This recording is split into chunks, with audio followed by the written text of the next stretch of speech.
Hello friends. तो पिछले episode में आप लोगों ने देखा था काटाकुरी से लड़ने के लिए लूफी फिर दोबारा मैदान में आ जाता है और इसके बाद हमें दिखाया जाता है जो सांजी लोग होते हैं वो केक को लेकर समुद्र में उतर जाते हैं और उसके बाद पाउंड को ओवन जान से मार देता है। अब शुरू करते हैं। एपिसोड की शुरुआत होती है काटाकुरी और लूफी से, जहां पर काटाकुरी बोलता है लूफी से कि जब तुम्हें यहां से भागने का मौका मिला था तो तुम भागे क्यों नहीं, तुम वापस क्यों आ गए। ओ हो, इसका मतलब तुमने अपनी मौत को चुना है। तुम इसलिए नहीं भागे कि कहीं लोग तुम्हारी बेइज्जती ना करें। खैर छोड़ो, मुझे पता है कि तुम यहां पर क्यों आए हो। तुम मुझसे रहम की भीख मांगने आए हो कि मैं तुम्हारे साथियों को जाने दूं।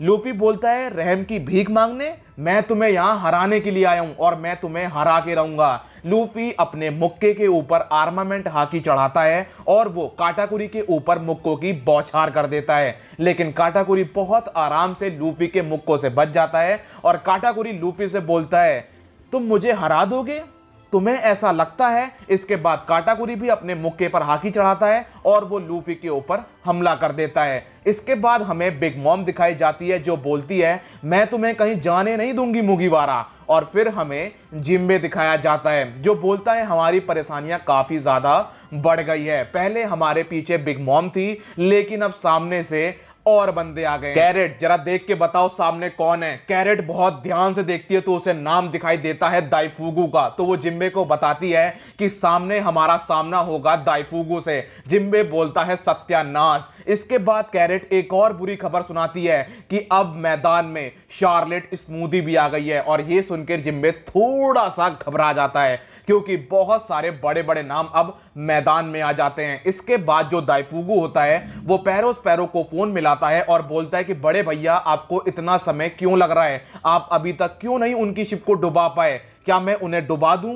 पैरो बोलता है तुम्हें जो करना है तुम कर सकते हो, हमें बस मामा को कैसे भी चौको आइलैंड में लेके जाना है और इन्हें शांत करना है। मामा वैसे भी पहले से काफी ज्यादा पतली हो गई हैं। तो यहां पर अब जो दाइफुगु होता है वो फायर करने के ऑर्डर दे देता है। अब जो नामी होती है वो जिम्बे से बोलती है कि जिम्बे हमें आगे बढ़ना चाहिए। ब्रुक बोलता है नामी सही कह रही है, अगर हम लोग यहीं पर खड़े रहे तो चारों तरफ से हमारे ऊपर हमला हो जाएगा और बचने के चांसेस बहुत कम हो जाएंगे। अगर हम लोग आगे बढ़ेंगे तो हमारे बचने के चांसेस बन भी सकते हैं और नहीं बनेंगे तो हम बना लेंगे। इसके बाद जो कैरेट होती है उसे पेड्रो की एक बात याद आती है कि पेड्रो ने उससे बोला था कि हमेशा तैयार रहना, तुम्हारा भी दिन आएगा। तो कैरेट को लगता है कि अब उसका दिन आ गया है और वो सबसे बोलती है कि दाइफुगु और बाकी सबको मेरे हवाले छोड़ दो। और अब यहां पर हमें कैरेट की एक नई पावर दिखाई जाती है।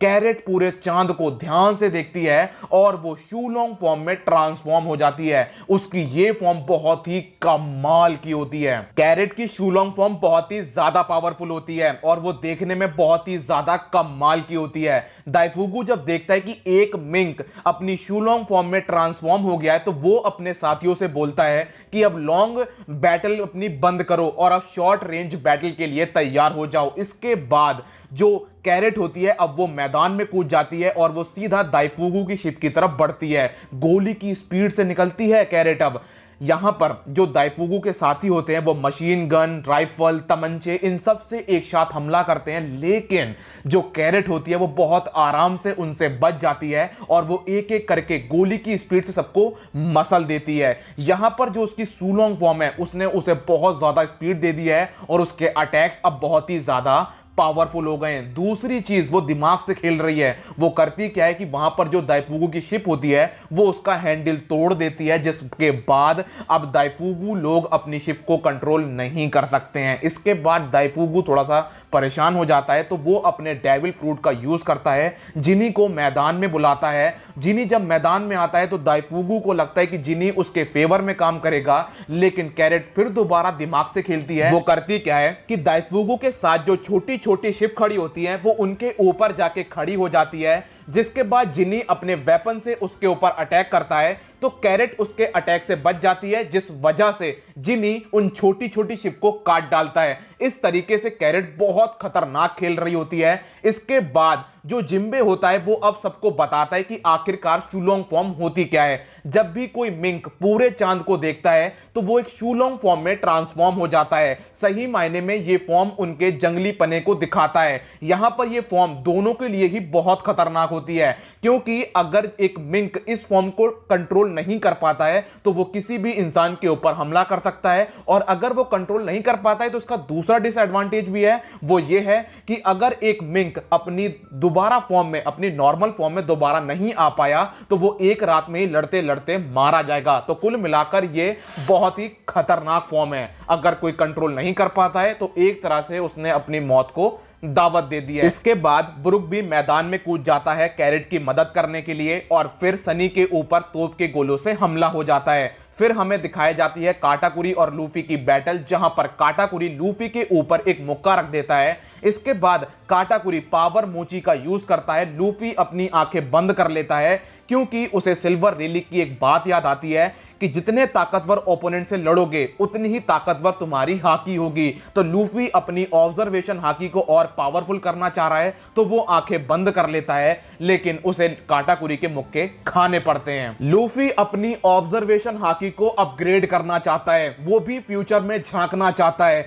तो वो अपनी आंखें बंद कर लेता है। सोचता है कि मैं अपनी पावर को अपग्रेड कर पाऊंगा, लेकिन उसे काटाकुरी के मुक्के खाने पड़ते हैं। काटाकुरी बोलता है कि हम दोनों के बीच में जो पावर डिफरेंस है वो साफ देखा जा सकता है, तुम मुझे नहीं हरा सकते हो, फिर भी तुम क्यों खड़े हो रहे हो। लूफी बोलता है देख ऐसा है, मैं तुझे पीटूंगा भी और किसी भी कीमत पे मैं तुझे हरा के रहूंगा, तो मुझे बार बार ये बोलने पर मजबूर मत कर। इसके बाद लूफी यूज करता है गोमू गोमू नो जायंट बजूका, लेकिन काटाकुरी इस अटैक को बहुत आराम से रोक देता है। फिर भी लूफी नहीं रुकता है। लूफी अब यूज करता है गोमू गोमू नो जायंट राइफल और इस अटैक को भी काटाकुरी रोक देता है। इसके बाद काटाकुरी की जो टेक्निक है अनस्टॉपेबल डोनट, इसमें वो अब 3 डोनट और बढ़ा देता है और एक तरह से लूफी के लिए ये बढ़िया भी है, क्योंकि अब लूफी और ज्यादा अपनी ऑब्जर्वेशन हाकी की प्रैक्टिस कर सकता है। इसके बाद हमें बिग मॉम दिखाई जाती है जो कि पहले से काफी ज्यादा पतली हो चुकी है, उसे सांस लेने में दिक्कत हो रही है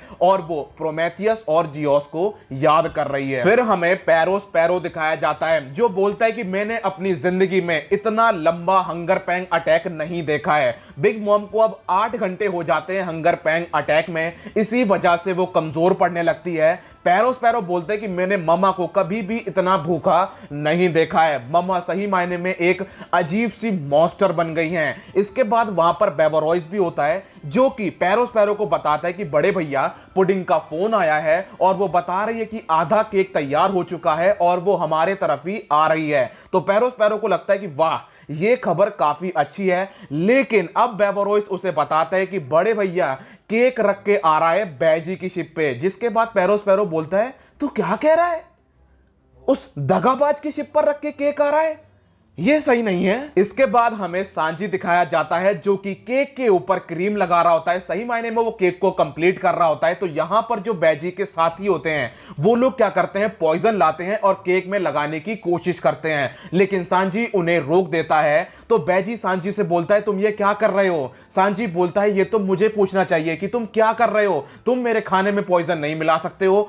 बैजी बोलता है तुम कैसी बातें कर रहे हो, ये बिग मॉम है और ये बहुत ही अच्छा मौका है, हमें इसमें पॉइजन धमाकेदार चीजें सब कुछ इसमें डाल देना चाहिए ताकि वो मर जाए। सांजी बोलता है कि मैं बिग मॉम को अपने फ्लेवर से मारूंगा, तुम चिंता मत लो। बैजी बोलता है कि आज तक मैंने अपनी जिंदगी में कोई भी ऐसा शेफ नहीं देखा है जिसने अपने ओपोनेंट को अपने फ्लेवर से मारा हो। तो जब इनकी दोनों की बहस बहुत तेजी से बढ़ने लगती है और बैजी सांजी की बात सुनने को तैयार नहीं होता है, तो सांजी अपनी क्रीम निकालता है और बैजी के मुंह में डाल देता है। जब बैजी क्रीम को चखता है तो उसकी हालत खराब हो जाती है। वो बोलता है कि ये क्रीम इतनी ज्यादा टेस्टी है कि मैं मर सकता हूं। तो अब जो बैजी की वाइफ होती है यानी कि चिफॉन होती है वो भी सांजी का साथ देती है और वो बोलती है कि देखो बैजी, मैंने बहुत समय से कुछ नहीं बनाया है, मैं भी इस केक में हिस्सा ले रही हूं, तो हम पे भरोसा रखो। सांजी का साफ कहना है कि बिग मॉम उसके लिए एक कस्टमर है जिसे उसे संतुष्ट करना है,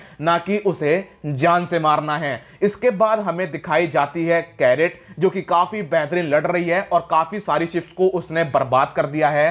फिर हमें जियोस और प्रोमेथियस दिखाए जाते हैं जो कि बिग मॉम के पास पहुंच रहे होते हैं। फिर सनी को टारगेट किया जाता है, तो यहां पर चॉपर और नामी उन्हें रोक देते हैं और अब ब्रुक भी छोटी छोटी शिप्स की तरफ बढ़ रहा होता है कैरेट की मदद करने के लिए। दाइफुगु के साथी जब देखते हैं कि ब्रुक उनकी तरफ बढ़ रहा है तो वो लोग ब्रुक के ऊपर हमला कर देते हैं। तभी ब्रुक एक लुलाबी पैरी नाम की टेक्निक का यूज करता है जिससे वो उन सबको सुला देता है। फिर हमें कैरेट दिखाई जाती है जो कि बहुत बेहतरीन कर रही होती है, वो शिप्स को बर्बाद करती है। मतलब मेन टारगेट क्या होता है उसका कि शिप का हैंडल तोड़ दो, बाकी काम खत्म, और वो ये सभी कर रही होती है। जो उसकी शूलोंग फॉर्म होती है वो काफी ज्यादा ताकतवर है, वो उसे ताकत देती है, स्पीड देती है, लेकिन दोस्तों जैसे जैसे टाइम बीतता है वो बॉडी से स्टेमिना भी निचोड़ लेती है। तो अब कैरेट थकने लगती है और वो साफ दिखने लगता है। मतलब कि अब वो इतना ज्यादा थक जाती है कि वो एक कदम भी आगे नहीं बढ़ा सकती है। ऐसा क्यों बोल रहा हूं, सुनो।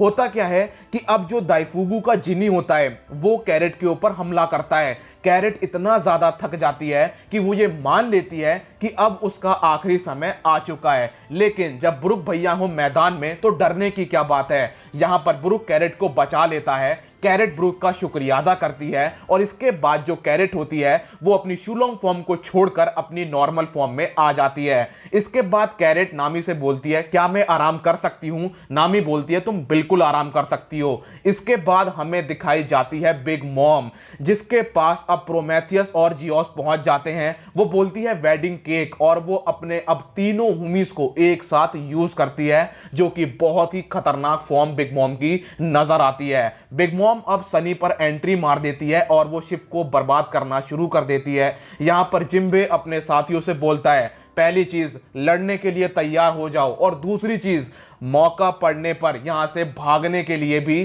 तैयार हो जाओ। यहीं पर एपिसोड खत्म हो जाता है। मिलता हूं अगली वीडियो में, जब तक के लिए अपना ख्याल रखिए। कोरोना से दोस्तों सावधान। Good bye.